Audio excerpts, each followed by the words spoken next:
Alright everybody, the moment has finally come. It is time for my top 25 roller coasters I've ever ridden. Just a quick disclaimer though, there are a lot of parks that I haven't been to yet, so you won't see any coasters from Magic Mountain or Cedar Point on this list, because I haven't been to them yet. Also, this was a very hard list to make. I just found it difficult to give every single coaster on my top 25 a specific number. Next year I could get better rides on some coasters I didn't like and bad rides on some coasters I liked, so my list could easily change. Overall, take it with a grain of salt. Starting off at number 25 is the Phobia Fear Coaster at Lake Compounce. Don't let the size of this coaster fool you. This premier ride, Skyrocket 2, is an excellent ride. Pretty much every element of this coaster is a memorable moment. From the intense LSM launch to the top, to the slow motion Heartline roll, to the non-inverting loop. I always look forward to riding this coaster every time I visit the park. And the fact that it has lap bars makes all of these elements even more exciting. Whenever there's no line, I just like to marathon it over and over and over again. It's simply an excellent addition to Lake Compounce, and it manages to perfectly pack a major thrill ride into a small sized park. Number 24 is Bizarro at Six Flags Great Adventure. I had a hard time deciding between this and Kraken at SeaWorld Orlando. When I first rode Kraken last year, I had it on my top 20, but this year it just didn't feel as fun. Between the rougher ride it gave and the removal of some of its scenery, I just felt like giving the edge to Bizarro. Both rides have great layouts that pack a lot of excitement into them, but what really makes Bizarro stand out is its effects, especially at night. All throughout the ride you're flying past flames and colored lights, and there's even a pretty awesome head chopper effect thrown in towards the end. I'm not sure what this prop is, but it's an excellent near miss element. It's just a superb example of a floorless coaster. Number 23 is Steel Force at Dorney Park. I feel like this coaster is pretty underrated in many ways. Sure, it may not be as smooth or forceful as a B&M Hyper, but one major advantage this Morgan coaster has is its restraints. You can barely feel them throughout the ride, and it's like you're not even wearing any. As a result, the airtime you get on this ride is extremely satisfying, especially on those last few hills. Plus, this coaster is located right next to the river, so you're able to get some incredible scenic views. If you haven't been to Dorney Park, you're really missing out. Number 22 is Kingda Ka. That's right,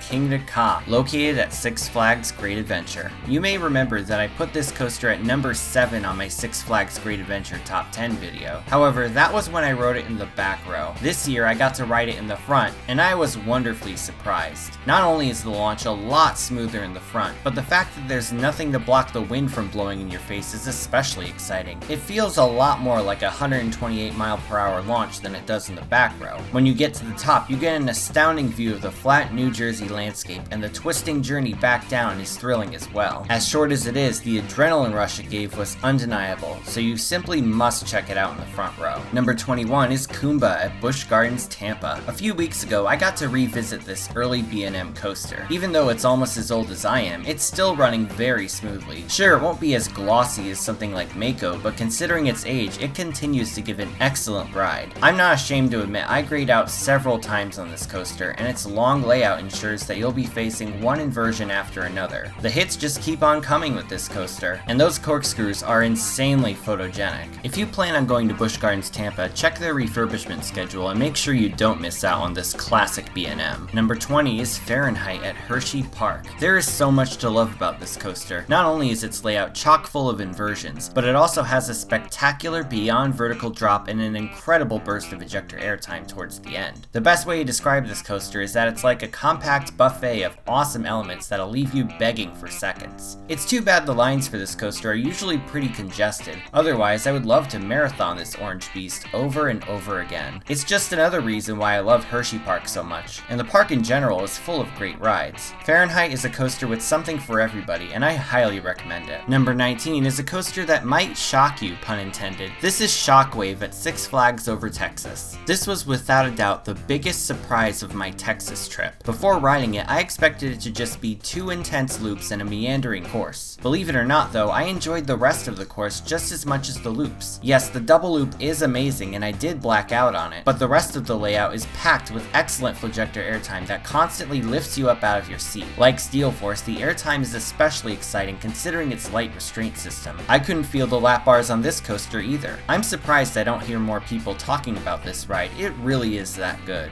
Number 18 is Boulder Dash at Lake compounds. This is one of those coasters that I consider an engineering miracle. I mean, how often do you see a roller coaster built on the side of a mountain? It's simply amazing. Now, I'll admit that last year, this coaster got so rough that it was simply unbearable. However, this year, the park fixed it up a bit, leading to a much more enjoyable ride experience. Out is the ice pick to my kidneys triple up, and in is the smoother and more enjoyable double up. In the front row, the feeling of going through the trees on the side of the mountain is once again as unbeatable as it was when I was younger. And in the Halloween season, the beautiful autumn leaves make it a seasonal tradition. As a Connecticut resident, I'm glad to have this world-famous coaster so close to my house. Number 17 is Intimidator at Carowinds. I've said it before and I'll say it again, you can never go wrong with a B&M Hyper. If you love floater airtime as much as I do, you'll love this coaster. It's got the height, it's got the speed, and it's got the fun factor. Now, I've heard some people criticize the trim brakes on this, but if you ride it in the front, they're almost non-existent. Its out and back layout allows for several massive airtime hills. A second row end seat is absolutely the way to go with this one, and you're sure to love it. It's a lot like eating potato chips. You can't just have one ride. Number 16 is Nitro at Six Flags Great Adventure. At first I had this coaster listed behind Intimidator, but believe it or not, the more I ride this, the more I love it. I got to revisit this coaster this year at the Riding of the Bull Ace event, and in my opinion, Nitro's layout has a bit more variety to it than Intimidator's. I love the combination of straight and banked airtime hills, and the helix at the end is intense enough to gray out on. The floater airtime is by far the best thing about this coaster, and a front row night ride is outstanding. The ride is excellent in any row, and I always look forward to it every time I visit Great Adventure.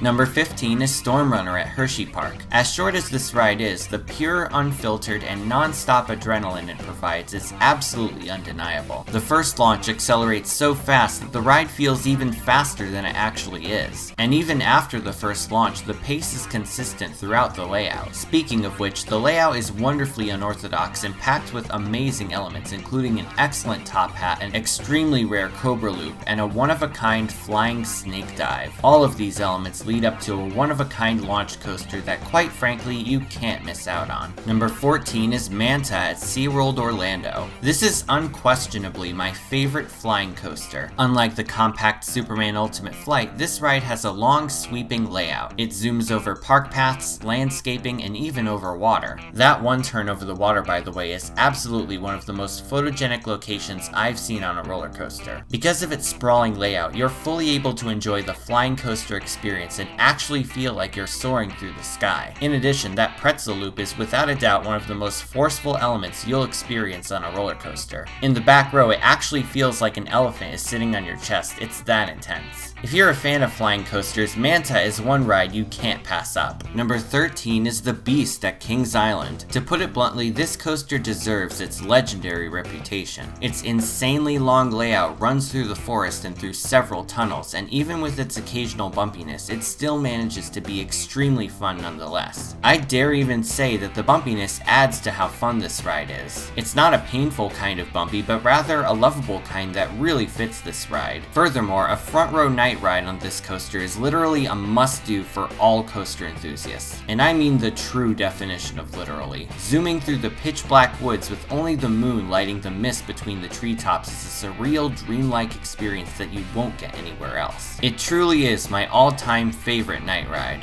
Number 12 is the Incredible Hulk at Universal Orlando's Islands of Adventure. This coaster is a childhood classic for me. It was the first major coaster I've ever ridden, and it undoubtedly still holds up to this day. Universal recently retracked the entire thing and gave it new trains, so it's riding better than ever. There are so many memorable elements to this coaster. That intense launch halfway up the lift hill catches me off guard every time, as does the roll that immediately follows it. Then you have the enormous cobra roll and vertical loop over the water, immediately followed by a tunnel dive. Some say that the first half of the ride overpowers the second half, and while I can certainly see their point, I never cease to get a kick out of this coaster. Maybe my nostalgia makes me a bit biased, but I will always love this ride. Number 11 is the new Texas Giant at Six Flags Over Texas. This ride is just massive. This coaster is just extraordinary, and this attraction is absolutely worth your time. It may be the first RMC ever made, but I think it still holds up. You've got an incredible first drop, some fantastic flojector airtime, and the tunnels at the end are a very nice touch. Its lack of inversions may seem like a negative to some, but to me, the ride experience as a whole doesn't need them. It definitely gives much more of a wooden coaster vibe than other other RMC iBoxes out there. If you ever find yourself in the Dallas-Fort Worth area, this coaster alone makes Six Flags Over Texas worth the trip. And now we've come to the top 10, and number 10 is Montu at Busch Gardens, Tampa. This has been and will likely always be my favorite B&M invert. It's a long, sprawling ride chock full of inversions, but what really sets this ride apart is its trenches. At several points during the coaster, the track will dive underground into a series of Egyptian-esque trenches. When you're in these trenches, you can't see what element is coming next. Then when you ride up out of them, it's like you're leaping into the air and doing flips like a gymnast. It's such a liberating and flat-out awesome feeling that really made Montu stand out from other inverts I've ridden. Not to mention that it's insanely smooth for a coaster that's over 20 years old. I found it to be smoother than Banshee at Kings Island, and that was built just a few years ago. Florida coaster enthusiasts are very lucky to have this ride. Number 9 is Mako at SeaWorld Orlando. When I first compared this to Nitro last year, I thought that Nitro was the better ride based on its longer layout and supposedly more intense ride. However, I'd like to give a heartfelt apology to Mako for that video, because when I revisited it last month, I was astounded. Maybe it was because I was just getting into making roller coasters a hobby and I didn't know what my preferences were, but I now believe that Mako is the best coaster at the park.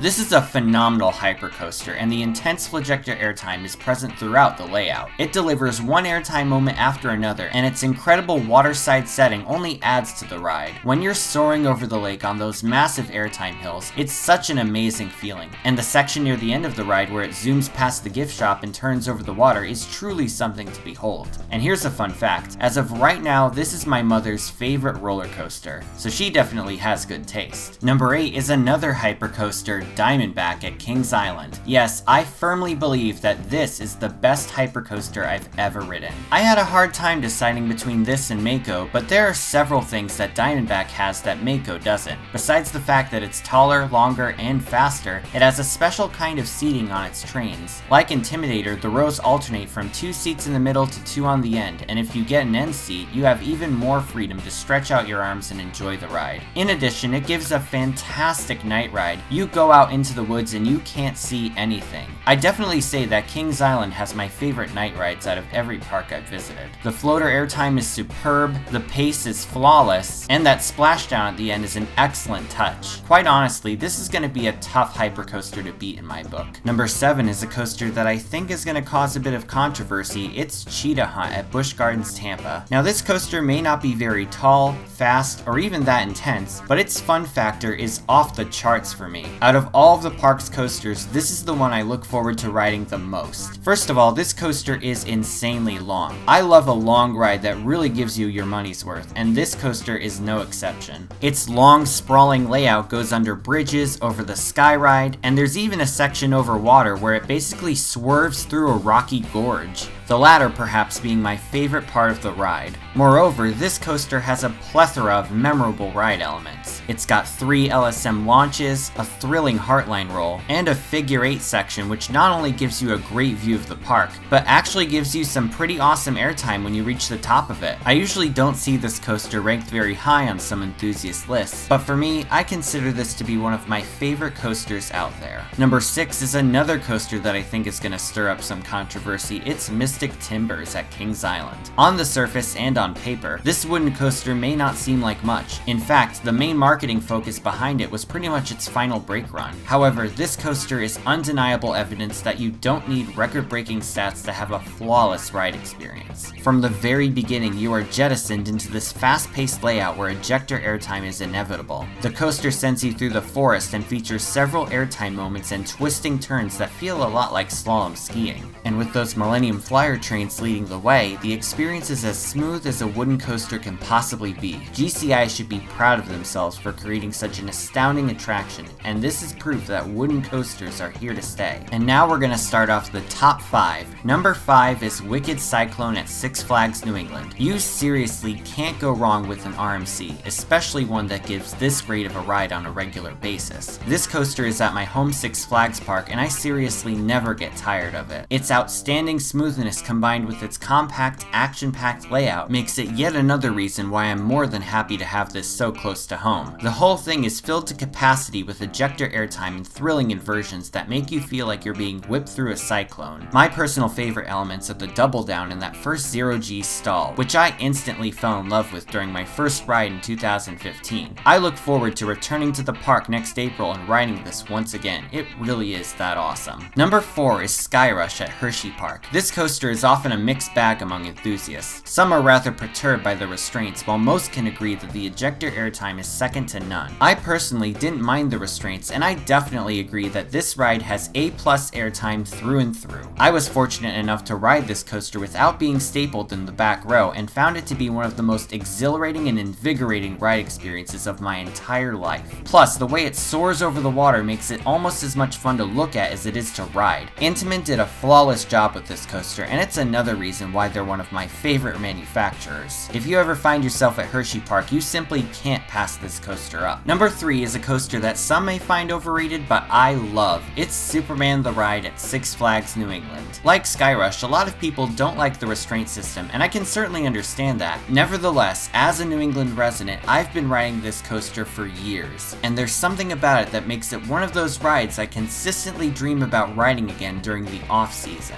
The reason is a number of contributing factors. You've got the unbelievably intense drop into the tunnel, the consistently fast pace, the amazing flagector airtime, the scenic riverside setting, the long and always thrilling layout, and for me, the fact that it's so close to home. I've gotten a chance to ride it more than any other coaster I've ridden, and it still hasn't lost its thunder. Number 2 is my all-time favorite wooden roller coaster, El Toro at Six Flags Great Adventure. When it comes to wooden coasters, I highly doubt anything will even come close to the incredible ride experience that El Toro gives. Except maybe Lightning Rod, but that's for another day. This thing is just gargantuan, and right off the bat sends you soaring to the top with its rare cable lift system, which you usually don't see on wooden coasters. Then, after a suspenseful turnaround, you're sent into those mountainous airtime hills at maximum overdrive. On top of its impeccable airtime, the head chopper effects are consistently terrifying, even if it's not your first ride. The best thing about this coaster by far is that it never slows down. You never lose speed and are just zooming through the layout. Once this ride ends, your heart will be beating out of your chest and you'll be more than eager to get back in line. And now for the coup de grace of this entire list, Fury 325 at Carowinds at number 1.